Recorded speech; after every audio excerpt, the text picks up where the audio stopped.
The skill of a man, Harris got home feeling excited. He could not hold his joy as he handed the slip in his hands to his poor mother. His mother did not hesitate to read what was printed on the slip. Out of excitement, she embraced her only son, Harris, and said some words of prayers. Harris had just been offered a provisional admission into the college to study a lucrative course, however, the challenge was finance. Harris's mother was a widow who could hardly afford 2 meals daily.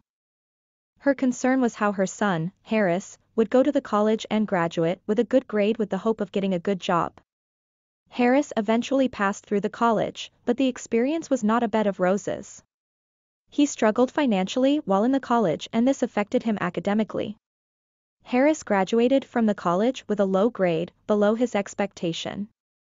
He had tried all he could while in the college to graduate with, at least, a credit if not distinction, but he could not achieve it.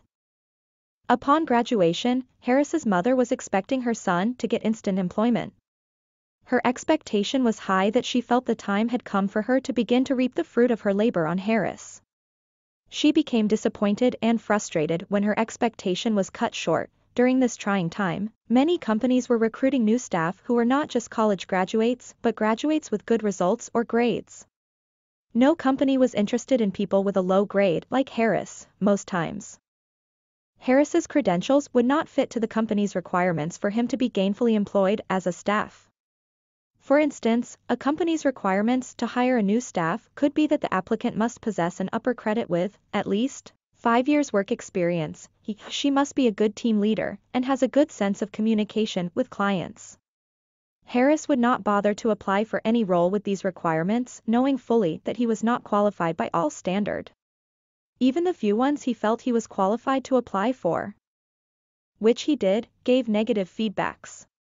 It was indeed a challenging moment for Harris and people like his mother who depended on him. Instead of feeling dejected, Harris worked on himself and enrolled to several online classes to acquire skills that would make him self-employed and a better person. While some of these non-formal classes were free, some were offered at affordable and discounted rates. Some of the soft skills Harris learned are creative thinking, writing, public speaking, and leadership. He was able to put these skills into practice, and he later became a resource to people around him. The 28-year-old Harris published his first book and it was widely publicized. It was a book that addressed the problem facing his community and the way forward. Millennium City was a community that had been battling with unclean water for many years. The water was not safe for drinking because of oil spillage. The community is situated in an area that is rich in abundance of crude oil. This natural resource is a pride to the people in the community, but the only challenge they were having with it was the spillage of oil into various water bodies in the community, such as rivers, streams, ocean, etc. Harris was able to identify this problem and proffer a solution to it. He made his voice to be heard through his published work, which caught the attention of the members and leaders of the community. Leaders of the community were astonished at the wisdom he was able to scribble on paper. Harris became an agent of solution through his well-articulated thoughts by preferring solution to the challenge of bad water facing the community. Harris was invited by the media on different occasions as he granted their interviews. He was able to utilize his public speaking skill in granting interviews on radio, television, and magazines. Interestingly, no one, not even the media, talks about his college grade. What the people were attracted to in him was his ability to solve their problems through writing and speaking engagements. Young Harris consequently established a leadership and mentorship school, a non-governmental organization, NGO, and a platform to train and mentor youths. Having shown a proven track record for about 2 years, some prominent personalities within and outside the community volunteered to sponsor and form partnership with the NGO. 3 years after, at age 33, Harris was offered a lecturing job in one of the best colleges in the state. This was a job Harris never would have thought to apply for. Considering the requirements, the college extended this offer to him without applying for it in order to use his wealth of experience to teach the mass communication students in the college.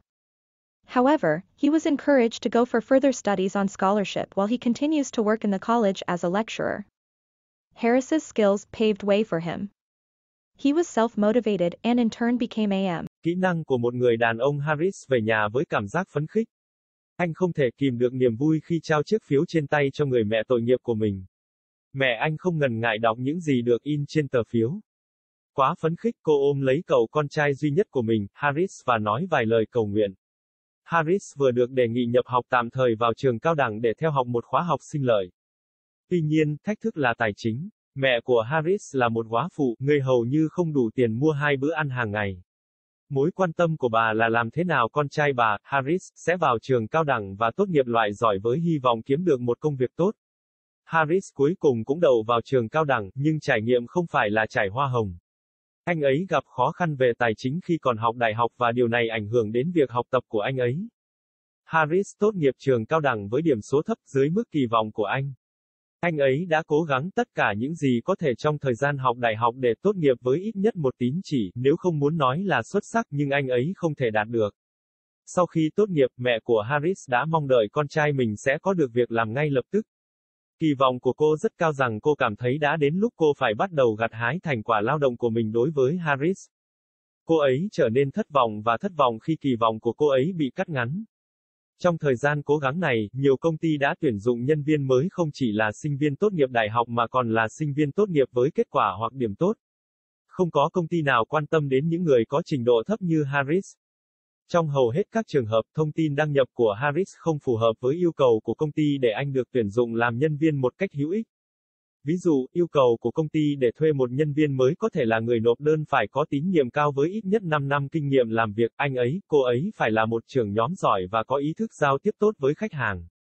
Harris sẽ không bận tâm đến việc nộp đơn cho bất kỳ vai trò nào với những yêu cầu này khi biết rõ rằng anh ấy không đủ tiêu chuẩn theo mọi tiêu chuẩn. Ngay cả một số người mà anh ấy cảm thấy mình đủ tiêu chuẩn để ứng tuyển, điều mà anh ấy đã làm cũng đưa ra những phản hồi tiêu cực. Đó thực sự là một khoảnh khắc đầy thử thách đối với Harris và những người phụ thuộc vào anh như mẹ anh. Thay vì cảm thấy chán nản, Harris đã tự nỗ lực và đăng ký tham gia một số lớp học trực tuyến để có được những kỹ năng giúp anh có thể tự kinh doanh và trở thành một người tốt hơn.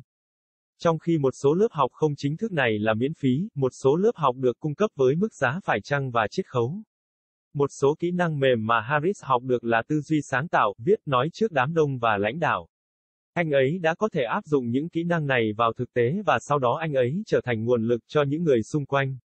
Harris, 28 tuổi đã xuất bản cuốn sách đầu tiên của mình và nó đã được công bố rộng rãi. Đó là một cuốn sách giải quyết vấn đề mà cộng đồng của anh ấy phải đối mặt và con đường phía trước. Thành phố Thiên Niên Kỷ là một cộng đồng đã chiến đấu với nước ô uế trong nhiều năm. Nước không an toàn để uống vì dầu tràn. Cộng đồng này nằm trong một khu vực có nguồn dầu thô dồi dào. Nguồn tài nguyên thiên nhiên này là niềm tự hào đối với người dân trong cộng đồng. Nhưng thách thức duy nhất mà họ gặp phải là dầu tràn vào các vùng nước khác nhau trong cộng đồng, chẳng hạn như sông, suối, đại dương, v.v. Harris đã có thể xác định vấn đề này và tìm ra giải pháp cho nó. Anh ấy đã thể hiện tiếng nói của mình thông qua tác phẩm đã xuất bản của mình, thu hút sự chú ý của các thành viên và các nhà lãnh đạo của cộng đồng.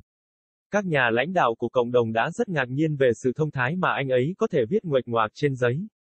Harris đã trở thành một đại diện của giải pháp thông qua những suy nghĩ rõ ràng của mình bằng cách tìm kiếm giải pháp cho thách thức về nước xấu mà cộng đồng phải đối mặt.